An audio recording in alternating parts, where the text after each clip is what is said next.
In Portland, Maine, a beautiful young woman vanishes one night while out on the town. We have no crime scene. We have no body. Is she alive or dead? It was unusual that a young lady goes missing from a nightclub downtown Portland and is never seen again. Desperate, the top detective turns to a psychic for help. And immediately, when he started talking, she was right there. Can the psychic's mysterious visions help police to find Amy? Help them find me, help them find me, help them get me out.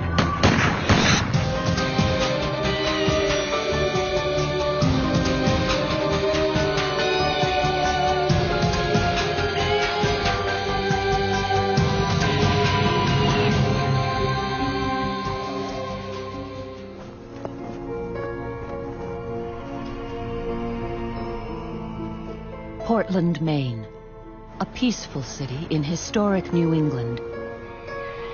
But on October 21st, 2001, that peace was shattered. Amy St Laurent, a 25-year-old administrative assistant and Portland native, disappears into the night. Amy was charming, fun-loving, and according to everyone, reliable. Amy's a responsible young woman who didn't turn up for work on Monday, not prone to disappearing and not getting her cat fed and leaving her personal belongings behind. I miss her. I want her back. Anything anyone can do to help would be really appreciated. It wasn't just her family who were desperate to find Amy. The entire city was looking for her. Portland is a small city. Everybody was aware of it. Amy's picture was everywhere. You couldn't walk a block without seeing her photograph. Deputy Chief Joe Laughlin of the Portland Police is in charge of a team of detectives working the case.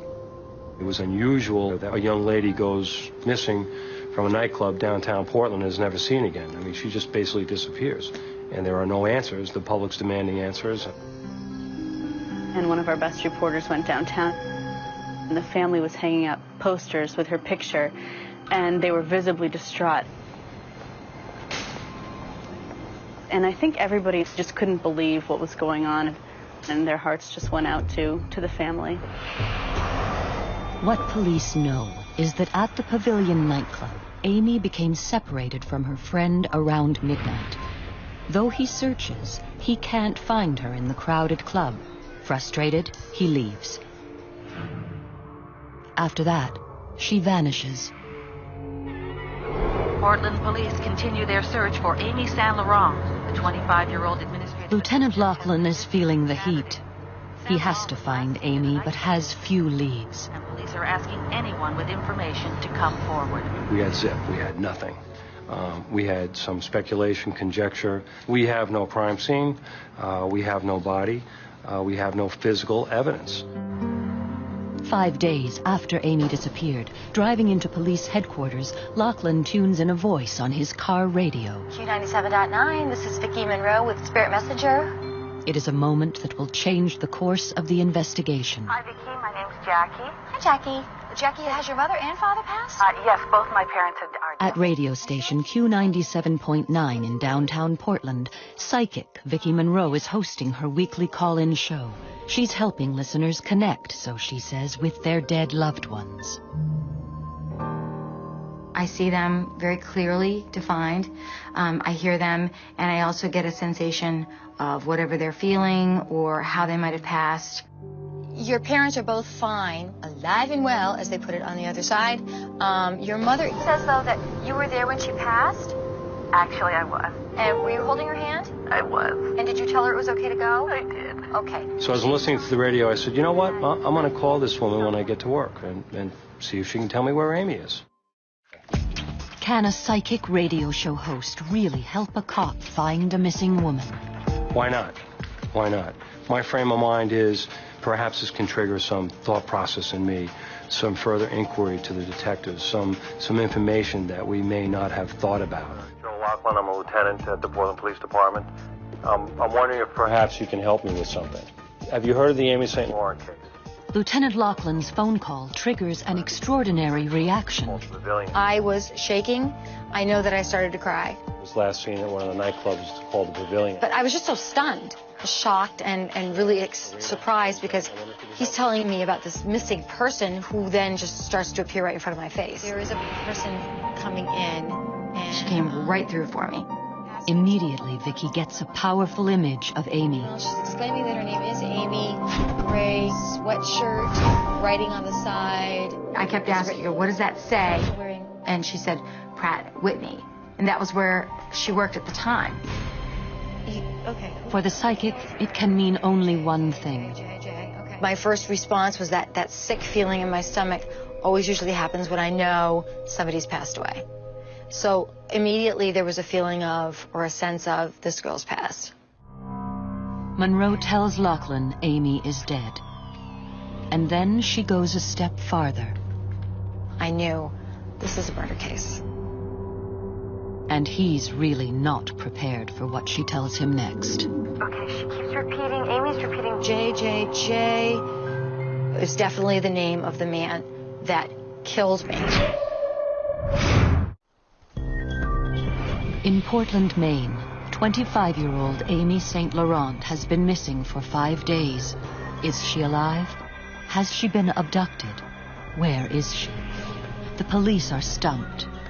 Desperate for clues, Lieutenant Joe Lachlan asks Vicky Monroe, a local radio personality and psychic, for help.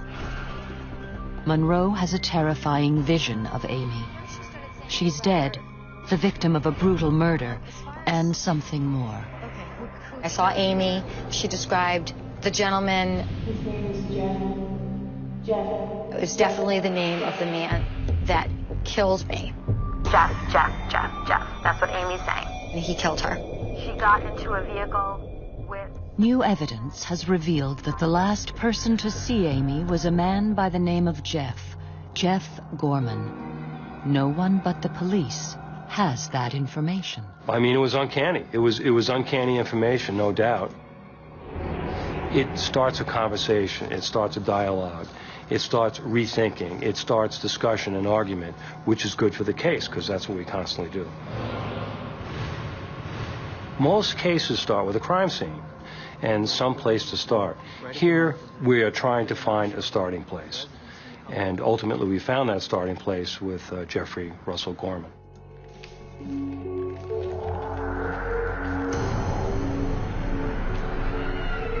While Lieutenant Lachlan heads up the investigation, 2 veteran detectives lead the search for Amy. Scott Heracles from Maine State Police and Danny Young from Portland PD. Gorman was just the last person known to be with Amy St Laurent. And at that point, we had to focus on him until we could either clear him or put the case together. Gorman is hauled in. As he is questioned, Lachlan watches for signs of deception. If the psychic is right, this man knows what happened to Amy. Was this guy then Eric? Is he around? I don't know. She said that he left her. Gorman, who wanted to appear very cooperative, was in fact very reluctant. He would come and give you his story, but he wouldn't do anything further. I played a lot of pool. Under close questioning by Detective Young, Gorman freely admits meeting Amy at the Pavilion nightclub and taking her to a party at his friend's apartment. Do all the time. It's just play a bunch of games. We just go back over and drink. Okay. There were 3 people, herself included. They got in the car. I think that she left with Jeffrey Gorman. Number 1, she couldn't find her friend at the time. 2, Gorman knows a lot of people in a position of authority, and bouncers and bar persons and things of that nature, so she might have felt that ephemeral safety with him. According to Gorman, Amy doesn't stay long at the party and he drives her back downtown. I pulled up. I did not even put my car in park. Left it in drove. She says, I hope you remember my name. I'll call you tomorrow. All right. But Gorman's story doesn't stack up.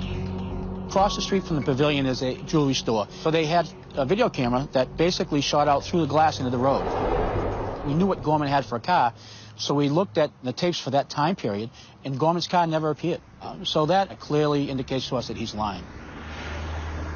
At the time, he also says that there's a lot of activity here, that bouncers and persons are coming and going from the nightclub. We know that at that time of night that this place is a ghost town.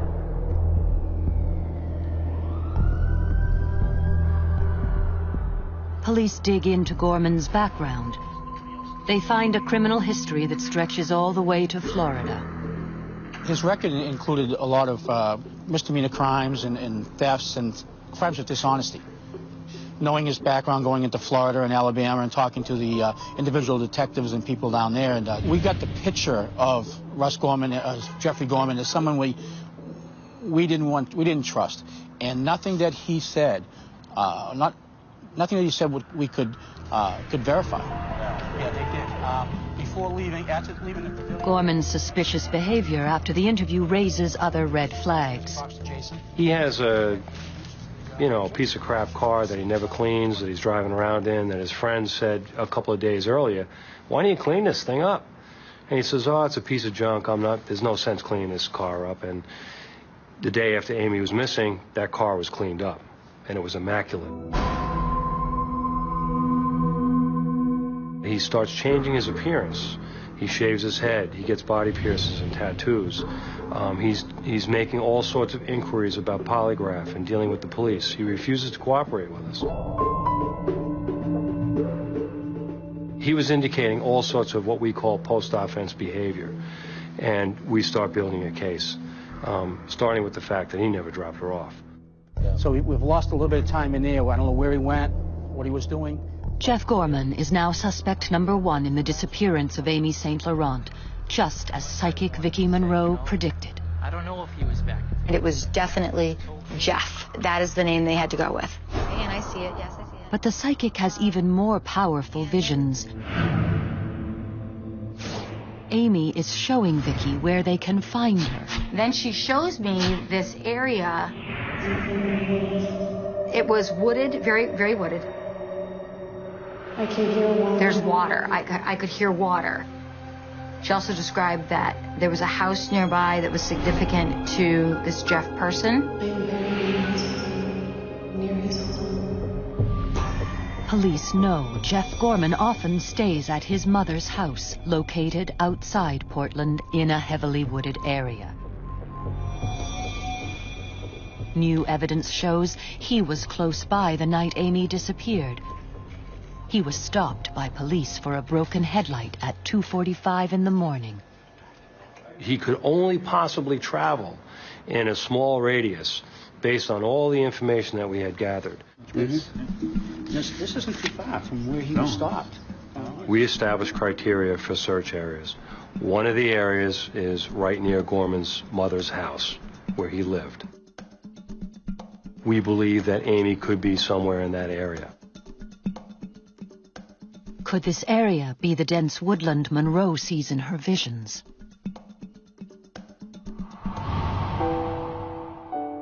It's 6 weeks since Amy vanished. There was a huge amount of pressure on the police to solve this crime. First, because we didn't know if this would happen again to another young woman in the Old Port. And also just for her family to know that there was some resolution. But at that time, it was just Gorman and Cush. This is at the... The detectives became very attached to her.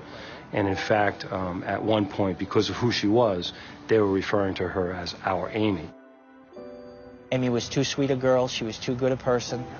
So many of our cases, we're able to reason some of these things away. We still work very hard, but you can reason a lot away so you don't have to take a lot home with you that night. But Amy never left. She came home every night.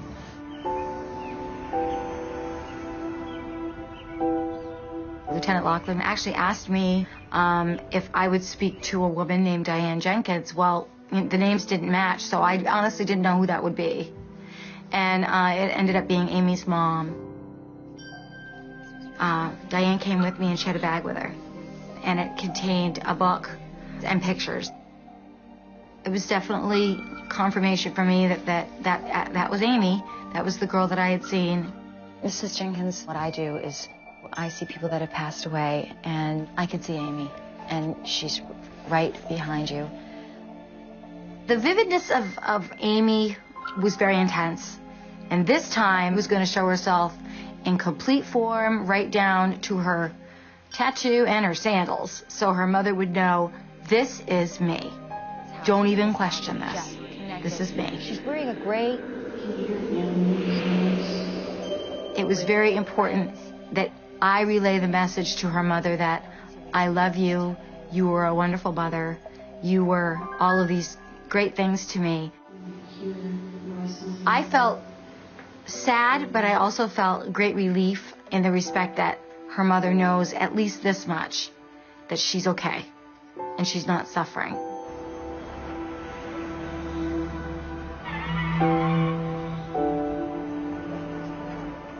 But now detectives face another obstacle, Mother Nature. We had conducted many searches, and this was our last big effort. Police need to work fast. It's early December, and heavy snowfall is in the forecast. As we started the search in the morning, we were all very anxious to get moving because snow was coming. Snow was imminent. It was going to happen that day. The snow may have prevented the cadaver dogs from actually indicating on the grave, which then would have been another 4 or 5 months. Urgency really sums up how we were feeling. We had to find her. Danny and Scott really believed that we were going to find her. I was just like, man, I don't know how we're going to do it. It's just the proverbial needle in a haystack. Just as Monroe predicted, police now believe the answer to the mystery of Amy's disappearance lies buried in these woods. This is very familiar territory to Jeffrey Russ Gorman. His mother's house is through the woods here, probably about 4/10 of a mile. These trails he's been through many times. He's fished these ponds. If you look over here, you can see probably 50 feet from us is water. For hours, police scour the woods. And then... Around 2:30 in the afternoon, the search team was walking through this area, and they stepped on an area over here where the earth was soft and determined that it didn't feel right. They backed up and they looked, and they noticed some depression, soft earth, fresh shovel marks. Could this be what they were looking for?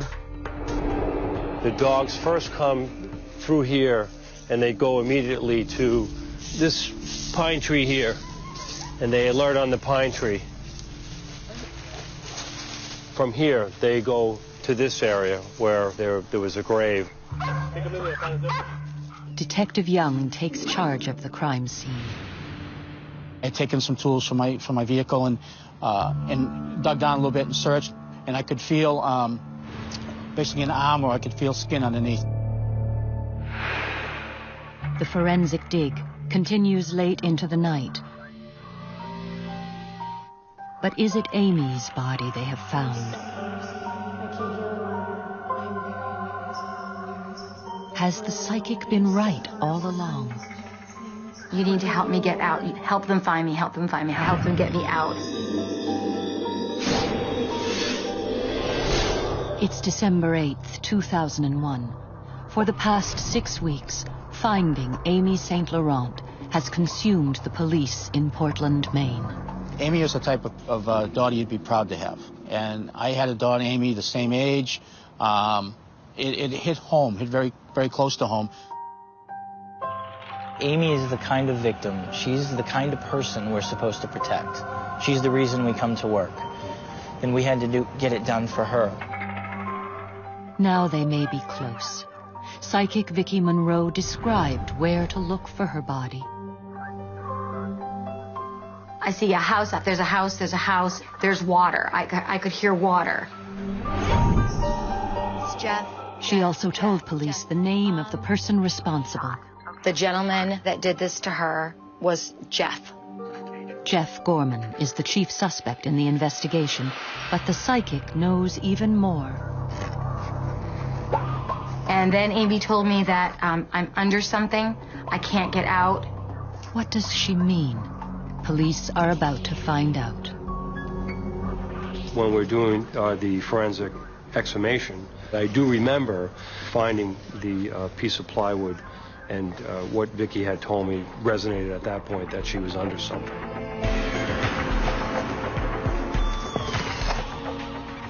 And when the plywood is removed, a gray Pratt & Whitney sweatshirt, as seen in Monroe's vision, emerges from the damp, dark soil.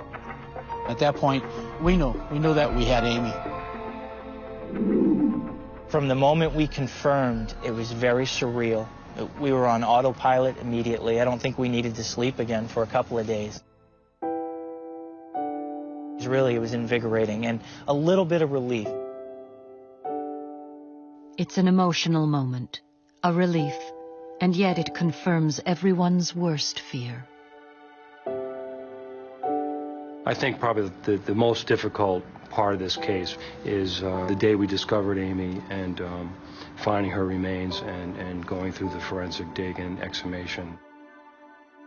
You know, you have this image of a young lady who had her whole life ahead of her, and, you know, seeing that crime scene was very difficult for all of us.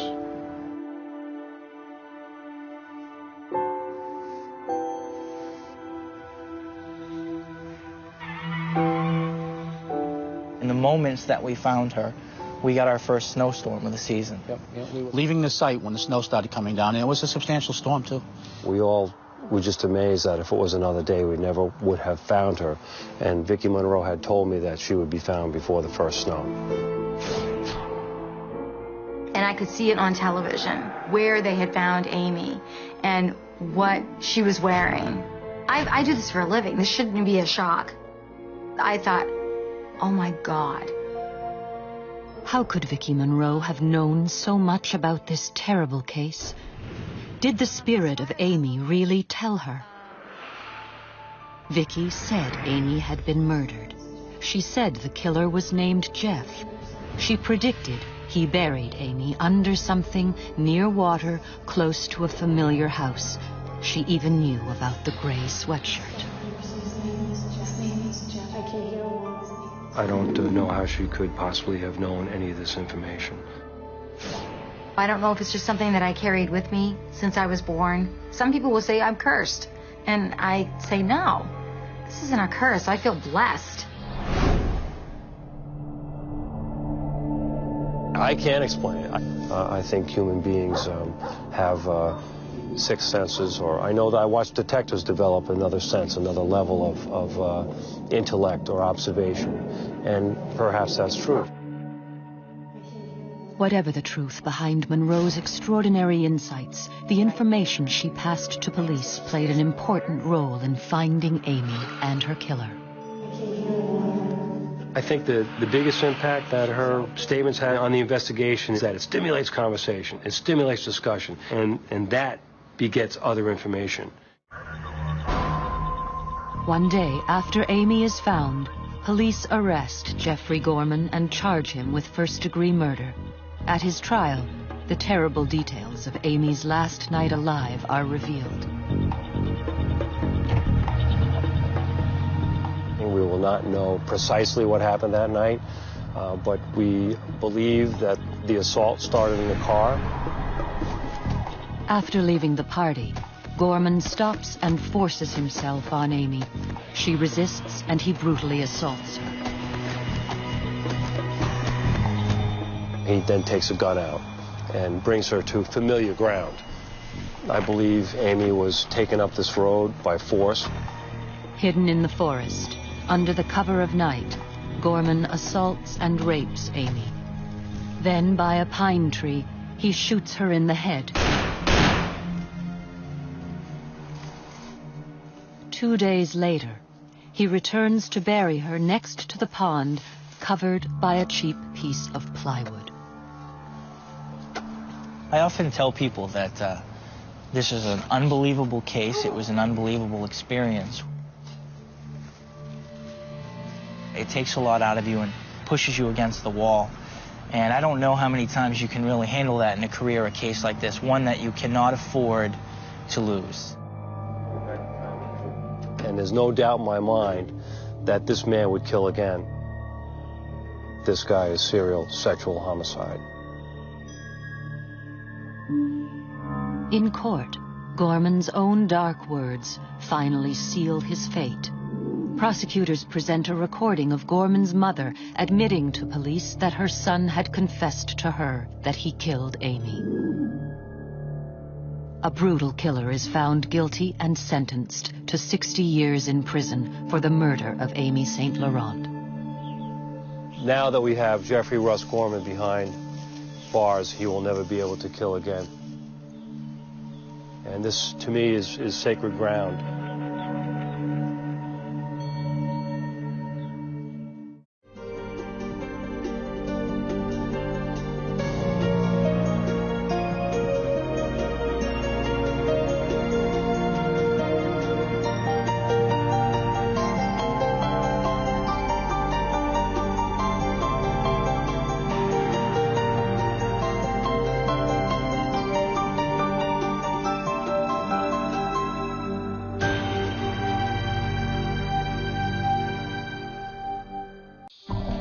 A business trip turns deadly when a state auditor is found at the bottom of a ravine.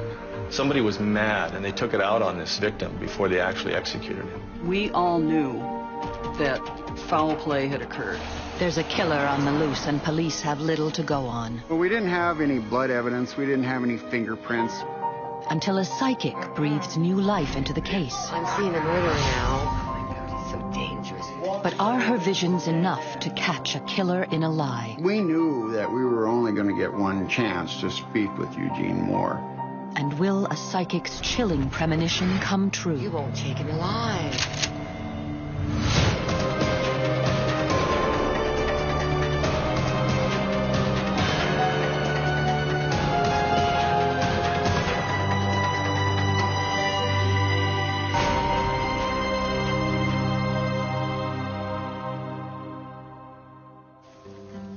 Shelby, Montana. Population 3,300.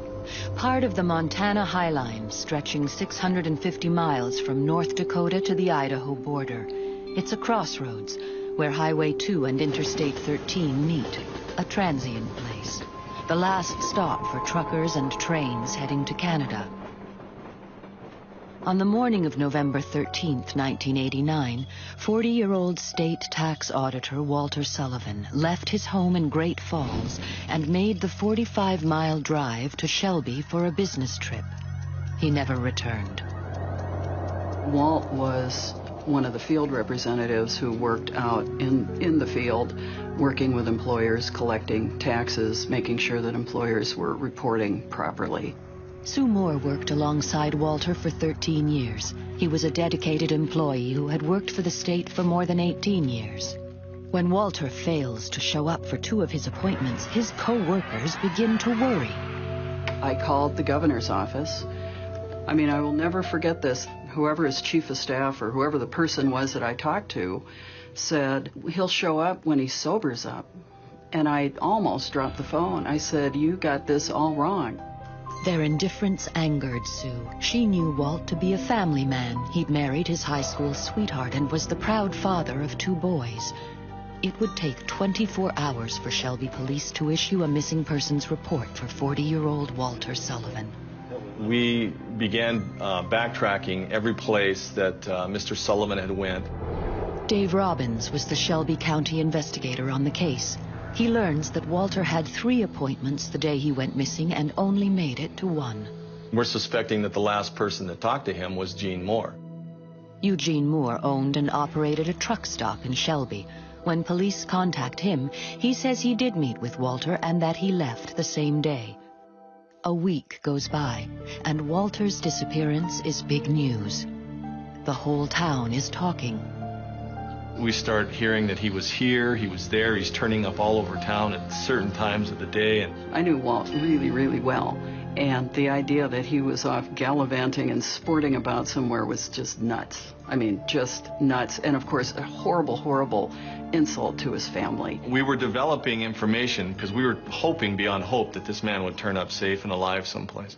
November 22nd, 9 days after Walter went missing. His mangled car is spotted 250 feet down in a ravine. We picked our way down away from it so we wouldn't disturb anything, but as you peered over the top, you could see a body laying down there. So we knew we had a crime scene. There lay the lifeless body of Walter Sullivan. The car was pretty banged up because it went off this cliff and rolled down there. So a lot of what we did in video footage was to collect the evidence and document where it was. It was our worst fear was realized, and we were devastated. All I remember doing is crying and wanting to know that something was being done. An autopsy would reveal that Walter Sullivan's death was no accident. The victim had been beaten severely about the head and the face, and that he had been shot at close quarters in the back of the head. Somebody was mad, and they took it out on this victim before they actually executed him. Who killed Walter Sullivan and why? With no fingerprints and few clues, police revisit the last man who saw him alive. Eugene Moore gives them a more detailed account. He said around 8 o'clock that Mr. Sullivan left to go to his place to do the audit because that's where he keeps the records. He said that Mr. Sullivan did not follow him directly to his place, arrived a few minutes later, and at that point had another gentleman with him who he described as a Native American with long black hair. He stated that Mr. Sullivan only wanted a couple years state tax returns and some checks from his ledger book, and that's all. When police do a background check on Moore, they learn he is an ex-Marine and has been trained in combat warfare. They also learn he threatened other auditors in the past. We all knew that foul play had occurred. I mean, we knew it. Walt had said earlier at a meeting with some of the other field reps that he was going to go to Shelby and see a guy who he was concerned about, who he knew was going to be difficult to work with. Eugene Moore's business was flagged when the state learned he hadn't filed a tax return in more than 15 years. We're talking about somebody who truly subscribed to that whole tax protester notion. Walt often had a history of bringing employers like that around so that they would start out being very anti-government. And when Walt got done with them, he made them see why he was doing what he was doing, and which is really what the very best of our field reps were able and still are able to do is promote that. There was a gentleman that worked at Mr. Moore's truck stop, and this guy had been laid off, and so he went to file for unemployment, and there was no files, there was nothing on him, so Mr. Moore had turned in nothing to the state. That's what precipitated this audit that was coming from Walter Sullivan. Police obtain a warrant to search Moore's business and home, but find no hard evidence. I felt I had good evidence in regard, though it was circumstantial. We had no physical evidence to tie our suspect to this crime other than the fact of his story and what he had said to us. Another snag, Moore's wife, Tammy, provides an alibi for her husband, claiming he was at home that entire evening. It was during that time or after that interview, that we called him back to try to do another one, and we were contacted by a lawyer out of Cutbank who said, I now represent Mr. Gene Moore, and he's not going to talk to you gentlemen again, so leave him alone. And so we backed off for a while. With nothing else to go on, the case is stalled and sits on the shelf for 6 years. Family and friends of Walter Sullivan couldn't let it go. A state worker murdered on the job, and no one was doing anything about it. The worst part of the aftermath of Walt's tragedy was knowing that this employer was wandering around literally on the loose, and apparently, as we found out later, had changed businesses, had moved around up there, none of which I knew about. It was infuriating. I was mad to tears. Finally, Sue's anger turned to action. She writes a letter to the local paper demanding justice for Walter Sullivan. That single letter hit a nerve. News media across the state picked up the story. The pressure actually came from outside. It came from news media, Great Falls. We were constantly being called, and I think people were upset that a crime like this would happen in this community. It pressured Montana's Attorney General to assign Joe Uribe, an agent from the Department of Justice, to solve Walter Sullivan's murder once and for all. We had a meeting between all the officers that were involved in the early investigation and myself. Joe, right off the bat, he saw the difficulties with the case itself. He knew everything we had. He saw the evidence. He saw the statements. So he knew what we were up against. After reviewing the case, I felt that there were some things we could do to help get the case going again. That something different was a psychic. And I got home, and I turned on the TV. I was pretty tired, but I was amped up after reading the case file. So I turned on the television, and there was a program about psychics on there. After watching her on 3 different cases that she worked on, I felt that maybe she could be some help to us. A psychic encounter was about to ignite a 6-year cold case, and her visions would stun police. This was revenge. In northern Montana, a state auditor is found dead at the bottom of a ravine. He'd been beaten and shot in the head. Police have a suspect, but no hard evidence. The case stalls. 6 years go by, and family and friends demand answers. Who killed Walter Sullivan? Feeling the heat, the state assigns a new investigator to the case. Joe Uribe knows he has to solve this murder no matter what it takes, even if it means traveling more than 2,000 miles to ask a psychic for help. We decided to fly down to Florida because we had some evidence, and she wanted us to mail the evidence to her, and we didn't want to do that. I was still pretty skeptical. I'd never worked with a psychic before, nor had I ever dreamed of working with a psychic. I was very skeptical, and honestly, I thought it was just a waste of time. But after we talked about it a while, we thought, since the case was stalled, what harm could it do? Noreen Renier is a psychometrist who specializes in missing persons and homicide cases. Psychometry is touching an object and getting impressions in your head and your mind about the object. And we are energy, and a residue of it is left behind in an object. In very passionate crimes of hate or love, it seems like it leaves more energy than just a missing person walking in the woods and being lost. So homicide is easier for me because the energies are much more powerful. Although violent, they're easier for me to pick up. Investigators use a video camera to document the session.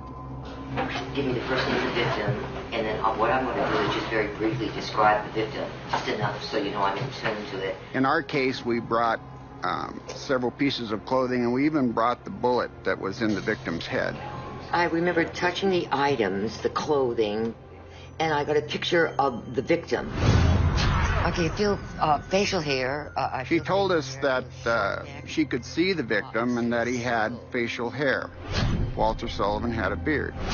She told us that he was short, stocky, physique, short-necked. Basically described Walter to the T. Without a word from the investigators, Noreen has no idea whether she has locked on to their victim, Walter Sullivan.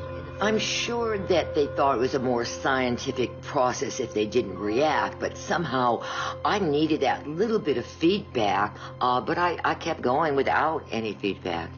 We told her nothing about the case, and some of the things she said was just incredible. I see a blue metal building. I see something like an antenna, like 3 going up, train tracks going close by. There was railroad tracks very close to the blue shed. Remarkably, Noreen is describing the home of their prime suspect, Eugene Moore. The physical features that Noreen described, such as a blue metal building, there was a blue metal building on the property. She said there was a railroad track close by. Well, just right across the road from him was a railroad track. And it was strikingly accurate. At one point, a name just sort of popped in my head, the name Clark. C-L-A-I-R. I just feel that sort of name coming in. Clark. And they sort of looked at each other but said nothing. Came out kind of spontaneously that she said this word Clark, and incidentally, the body and the car were found on the Clark Ranch about 9 miles southwest of town. We were just amazed. We couldn't believe it. In fact, the hair was standing on the back of my neck a time or two. And now she gives them a piece of information they didn't know. The moment she touched the bullet, she had a vision of an attack on Walter Sullivan. And all of a sudden I was ambushed. Oh, I'm hurting. They're hitting me on the head. We knew that Walter had been beaten, but we didn't know how many people were involved with it or what the circumstances were. This was planned. They're torturing him. This was about revenge. And then all of a sudden, I had this excruciating pain in the back of my head. Something went in her head there, or some pain in her head, and that's exactly where Walter was shot. We had developed information about these two other suspects, but they in fact had been eliminated from being in the area. But Noreen was able to put together for us that they were part of the ambush that occurred out at this Blue Metal building. But she basically laid out the scenario of what we believe is the actual fact of what happened with Walter Sullivan. But investigators were about to be amazed even more. Oh my God, it's so dangerous. You won't take him alive. I saw the face in my head, one eye at a time. Each feature, the artist put it together.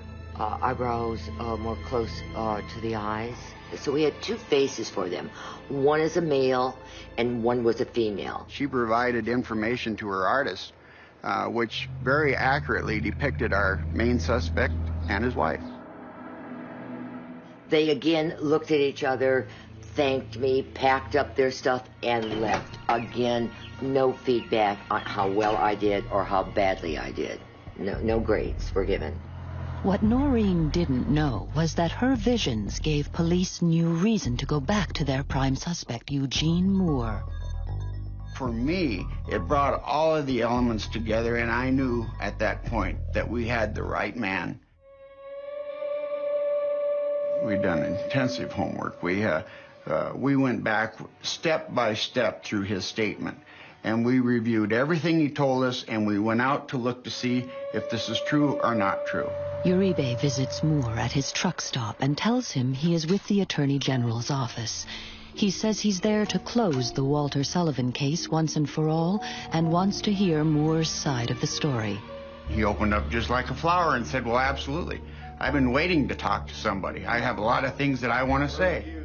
This time, Moore's story is very different from the one he told 6 years ago. He states that Walter did show up at his truck stop and asked for his records.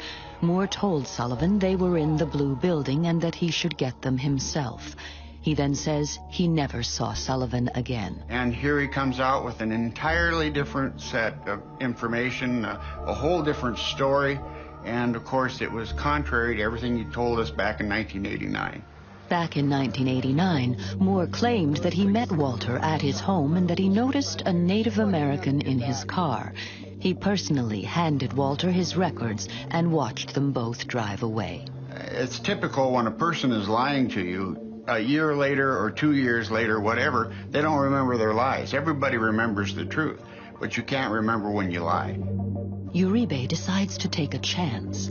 After 6 years, police had no new evidence against Moore, but what they did have was a psychic scenario of how Walter Sullivan was killed, and Uribe uses it on Moore.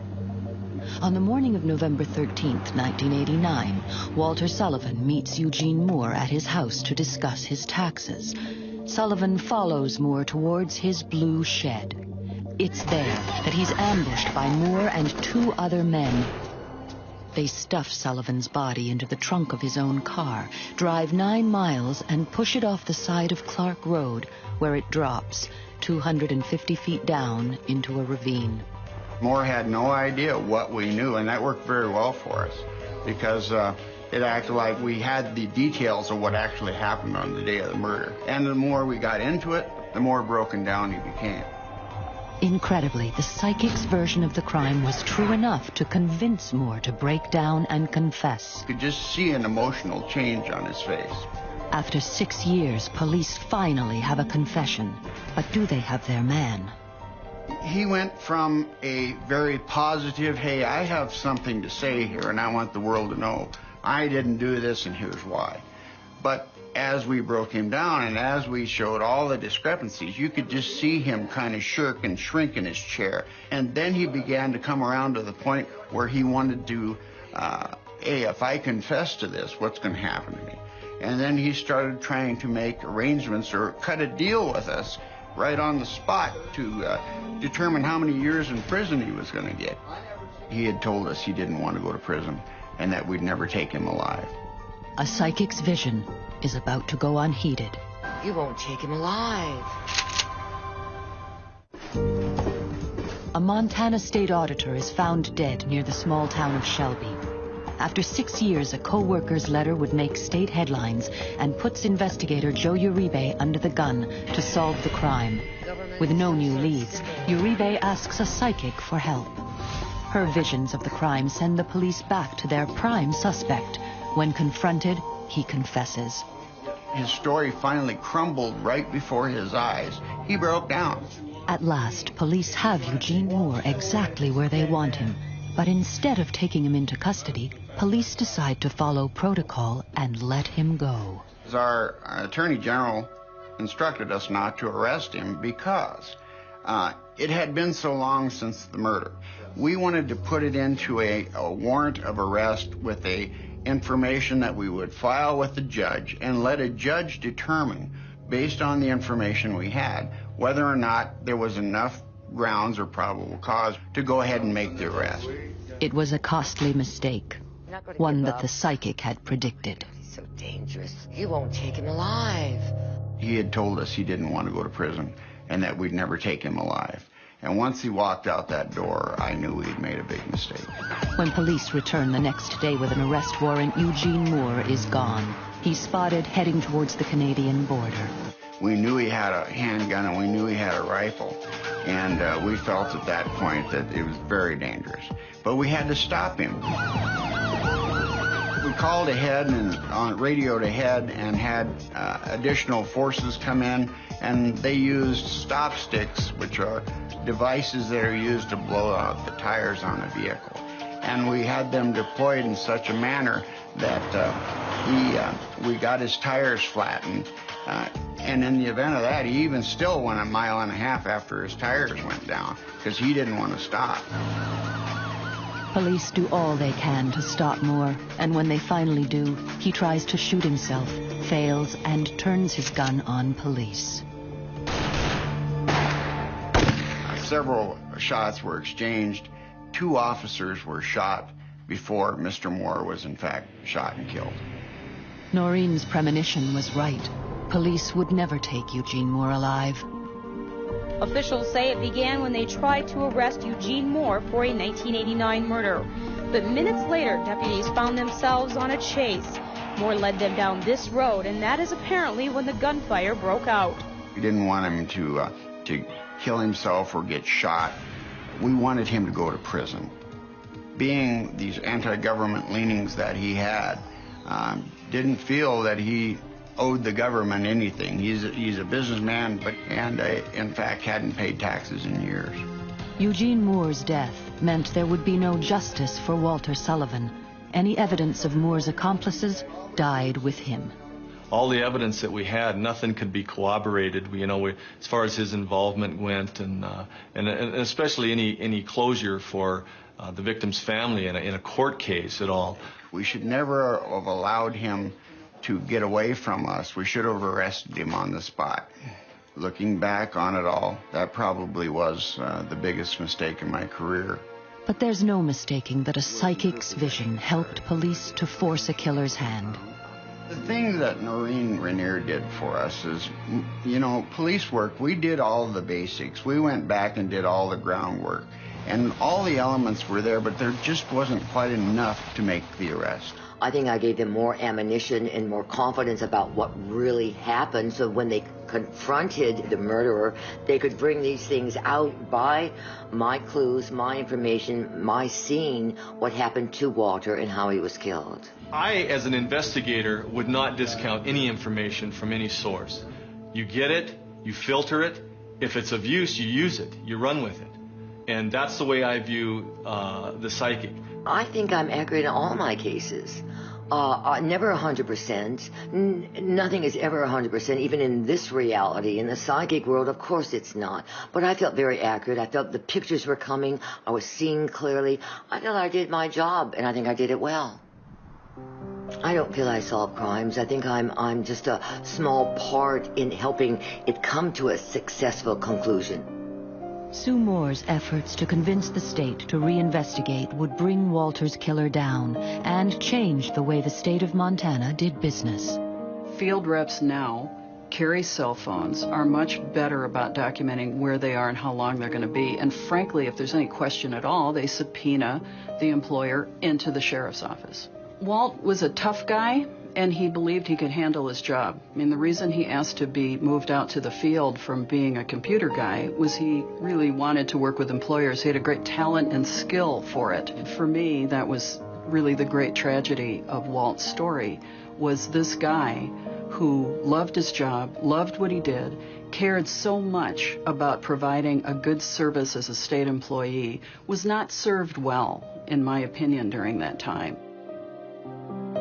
It was a very awful thing to live through. I cannot imagine what his family went through. As a friend, I know how incredibly painful and tragic it was. To me, there was just a sense that at least it's resolved. Sue Moore was determined to keep Walter Sullivan's memory alive. She lobbied, and finally in March 2004, 15 years after his death, the state renamed a building in Walter Sullivan's honor. Walt was, in many ways for me, a mentor. I mean, there's not a time I walk into that building and see that plaque and don't have a memory of Walt in that building. It's great to have that there, but I sure wish we didn't have to have it.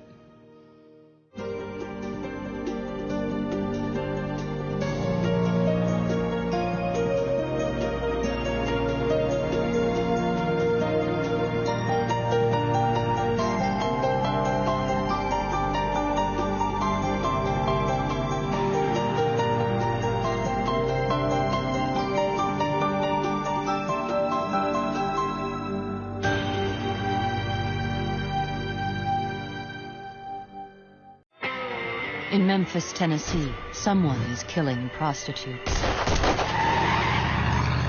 Police make an arrest, but a psychic tells a homicide cop he's got it wrong. I knew that he had arrested the wrong man. We knew we had the right man. There was just no doubt about it. Then the killer strikes again. Can the psychic help the cop to catch a psychopath before he kills again and again? It was totally evil.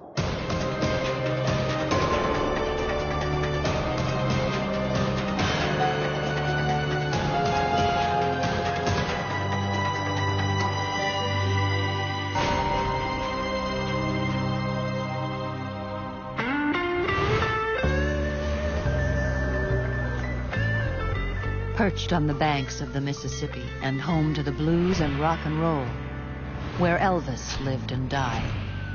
Memphis, Tennessee is one of the most famous cities in America. Memphis is like the capital of the Mid-South. It's completely different from the rest of the state. We have the river. We have the blues. But Memphis is also one of the most dangerous cities in America. It's a city with a long tradition of crime and violence. Memphis was always known as a fairly violent river town. In fact, during one period of time in the 20s, Memphis was one of the most violent cities in the United States. Anywhere from homicides to assaults to prostitution, working the street. There was a lot of drugs. There are parts of South Memphis that you don't want to go. August 15th, 1988. 25-year-old Sharon Denise Moore is working the street in the notorious South Memphis red light district. But her last trick turns deadly. She is shot at point-blank range with a .32 caliber handgun.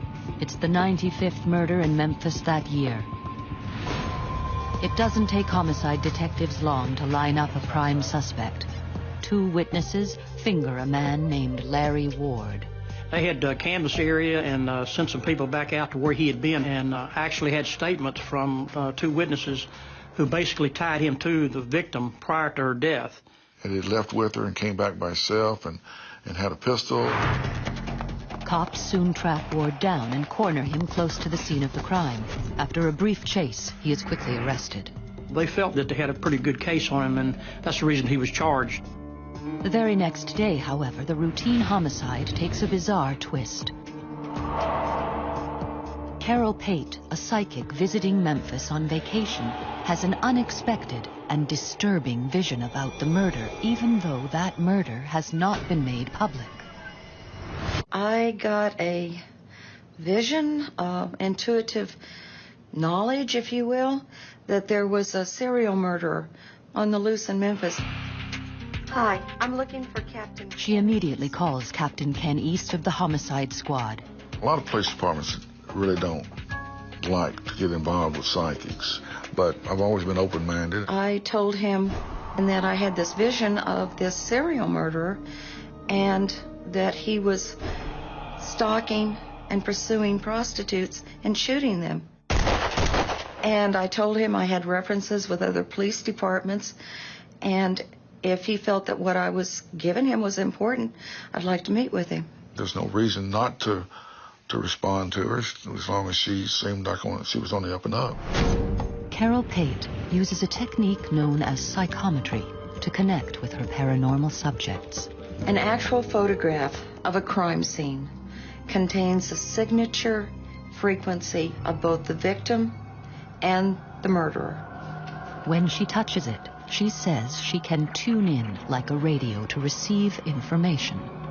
I can then go into the past, present, future. He showed me some photographs, crime scene photographs, and I began to get some information. Number one was I knew that he had arrested the wrong man. The wrong man. Is it possible Larry Ward is not the killer? Or has the psychic made a mistake? The witnesses had said that he was in there bragging about shooting the girl. So we knew we had the right man. There was just no doubt about it. It didn't really make a lot of sense to him. Nothing to back up the information that I had. And I told her I appreciated it, and if we had anything come up, I'd call her. I felt like I would hear from him again. Ken East ignores the psychic's strange visions.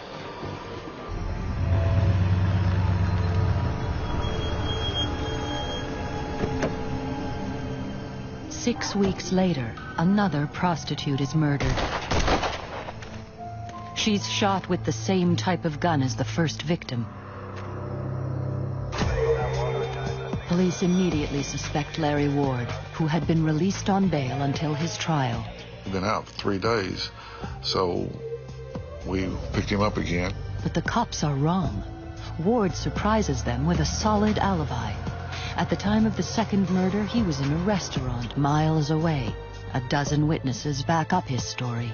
It doesn't make sense because here you've got him so well on the first one and with witnesses, and so we go back to those same witnesses and re-interview them and offer them a polygraph, and it turns out they were mad at him and they lied on him.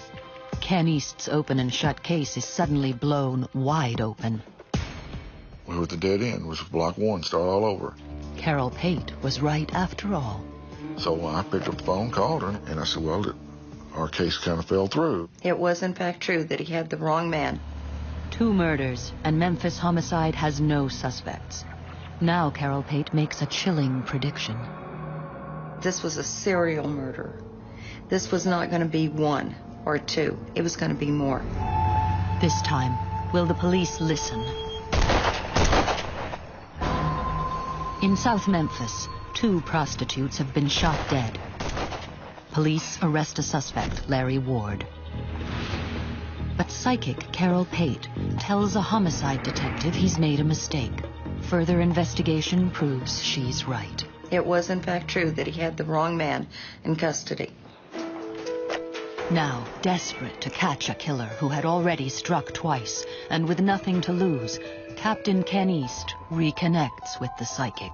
He wanted to know if I would be willing to come to Memphis to go to a crime scene. I said, sure, if that'll help. Okay, great. Even so, Ken East decides to keep his meeting and his relationship with Carol a secret. Some of the investigators that were working on the case, they work hard on it, and if they think that I'm having them follow up on leads from that's given to me by psychics, they're not going to be happy about it.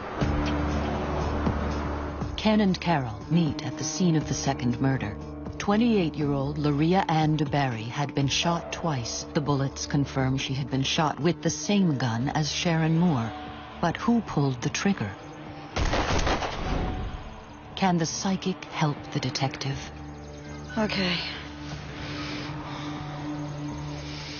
I asked for a photograph of the actual body at the crime scene. And I used that along with the energy of the location where the body had been found. It's right in through here. So that I could then get the energy of the murderer. I was able to see the murderer, to describe the murderer. I saw an Afro-American man in his early 40s. He had a goatee. He had more refined features. Wiry build, 5'8", 5'9". Ken East takes notes on everything the psychic says. That's a lot of description from anybody, even a witness. Now Carol Pate's insights take her inside the mind of a killer. This man is a multiple personality. But the murdering personality is named Al. She doesn't know if that's what part of the name that is, but that's Al. She's coming up with that. Carol sees two opposite personalities in the killer. I got a shy personality, the true personality. But Al was a very strong, violent, evil personality. Al wants to take over. Carol's vision of Al is chilling. He is compelled to kill. This was a serial murder. This was not going to be one or two. It was going to be more. Ken East isn't taking any chances. He decides to use the psychic's description of the murderer in his investigation. It would give us more to talk to the witnesses in the scene where the prostitutes were hanging out. The more you give, the more they'll give you back. He's not done. The psychic and the cop agree to keep in close touch. Ken gives Carol photographs of the crime scenes and the victims to tune in on any new visions of Al. I said, you have an open line to me. You call me if anything comes to you. What I was looking for when I was tuning into the energy is what we could do to catch him. What was his next move? Who was his next victim? Where was it going to be? They don't have long to wait. A week after the DeBerry murder, the badly decomposed body of another prostitute, 30-year-old Linda Tratt, is found hidden in an alley. We knew there was something fishy because the prostitutes were being killed. With this discovery, the homicide investigation is expanded. Sergeant John Garner is put in charge. That case was assigned to me, and then I inherited them all and became the lead investigator on all the cases. With the body count rising, John Garner and Ken East both suspect Carol Pate's prediction is true. A serial killer is stalking prostitutes in South Memphis. We felt sure if we didn't get on top of it that there would be some more bodies found. 10 days later, there is another shooting. 22-year-old Tony Thompson, a transvestite dressed as a woman, is driven to a remote street corner, dropped off, and then shot twice. This time the killer makes his first blunder. Tony is badly wounded, but alive, the first real witness. He'd been shot 2 times, and 1 bullet was still in his body. So we took him to the hospital and had the doctors remove the bullet, and they did match. Tony Thompson is able to give police a detailed description of his assailant. Incredibly, one that matches the description Carol Pate gave to Ken East. A lot of sketches don't turn out to be exactly like the person looks either, but that sketch kind of fit her description that she'd given, and I was impressed with that. Meanwhile, using materials sent to her by the detective, Carol has more visions of the murderer, but she has difficulty seeing past the killer's evil personality, Al. Al was overwhelming. I couldn't see where he lived because when he would go home, Al would go away. And here would be this shy, quiet man that barely had a handle on sanity. Prostitutes on the street confirm Carol's and the transvestite's description of the killer. We showed our sketch, and that some of the ladies of the night had seen this man. But investigators still don't know who he is. What the police, the psychic, and the prostitutes of South Memphis do know, however, is that the killer is getting bolder. 6 days after Tony Thompson is shot, 37-year-old Joyce Thomas is killed with the same gun in the same area. When the third murder came in down on Peebles Road that was tied to the 32, we had bullets compared, and we knew all three came from the same gun. With the third killing, police released the news to the public. There is a serial killer in South Memphis. TV reporter Kathy Thurmond Edwards was assigned to cover the story. And all of a sudden we have this on the news and a serial killer. It was quite bizarre. 3 months have passed since Carol Pate told police that they had arrested the wrong man for the murder of a young woman. It's now clear that a vicious killer matching the description that the psychic gave Captain Ken East is targeting prostitutes in a South Memphis red light district. Can the cop and the psychic catch him before he strikes again? He was totally evil and violent, incredibly violent. A serial killer is shooting prostitutes in South Memphis. 3 women are now dead. And psychic Carol Pate has given a homicide detective an insight into the mind of the killer. This man is a multiple personality, but the murdering personality is named Al. This was not going to be 1 or 2. It was going to be more. With each shooting, police intensify their investigation. The time between each murder is getting shorter. With a serial killer on the loose, all of Memphis is on edge. Here we are in the Mid-South, the Bible Belt, and we've got this strange story about a serial killer targeting prostitutes and transvestites. It was the talk of the town. But police aren't totally in the dark. Carol's description is confirmed by the only eyewitness, a transvestite who survived a shooting.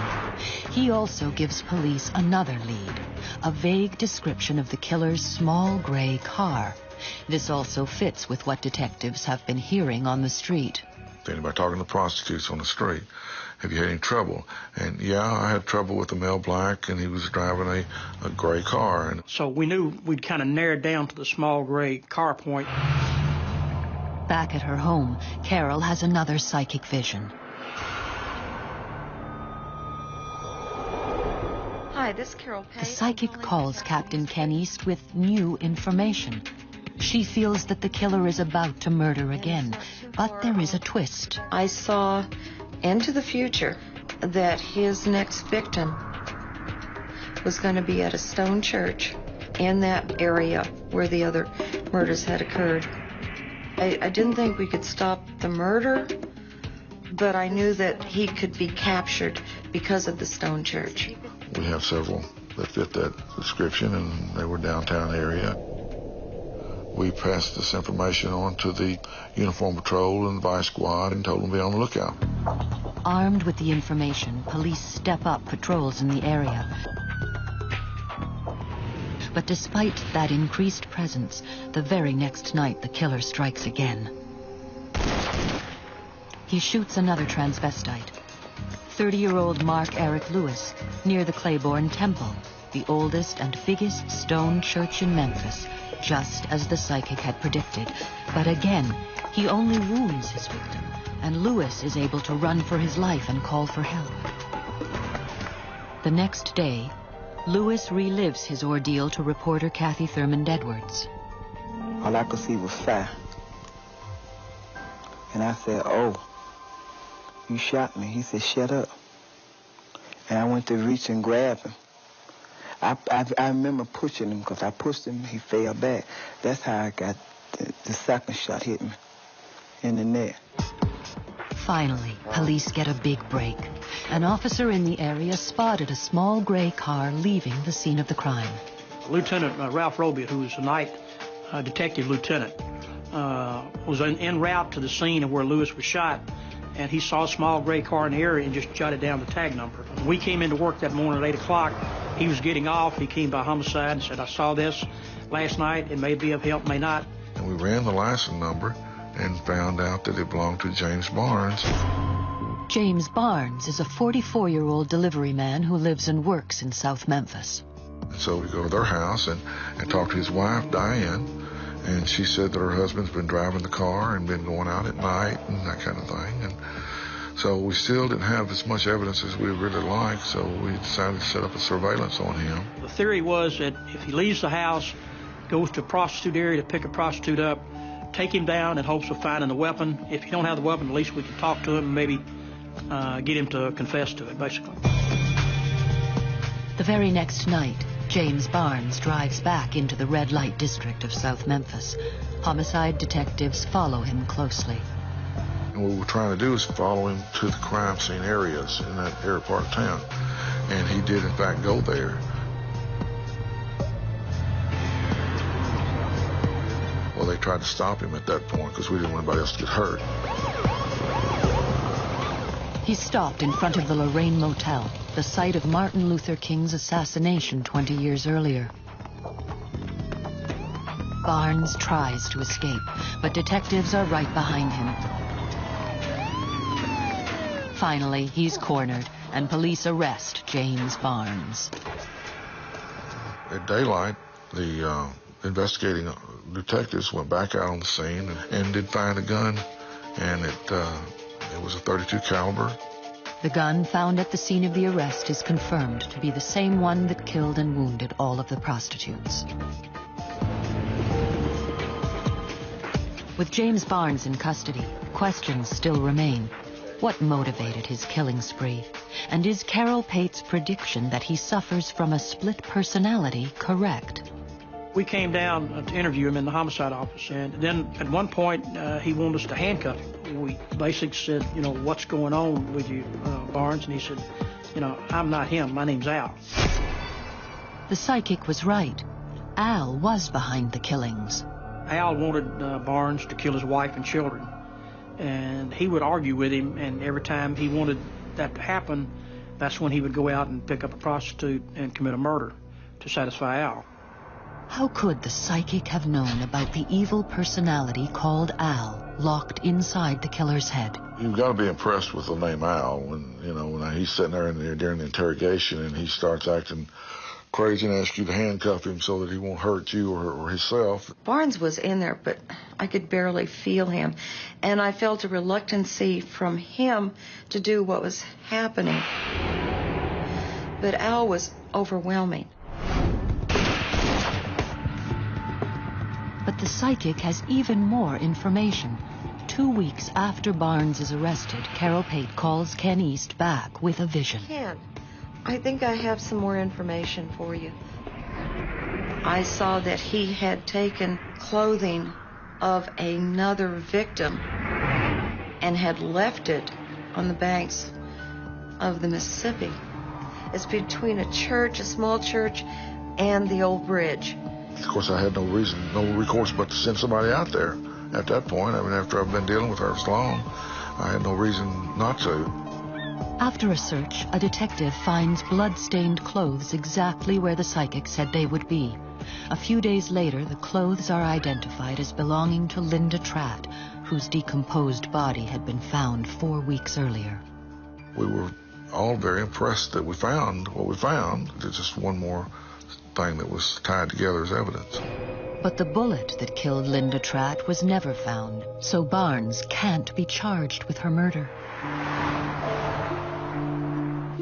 Police charged James Barnes with the murders of Sharon Moore, Loria Ann DeBerry, and Joyce Thomas.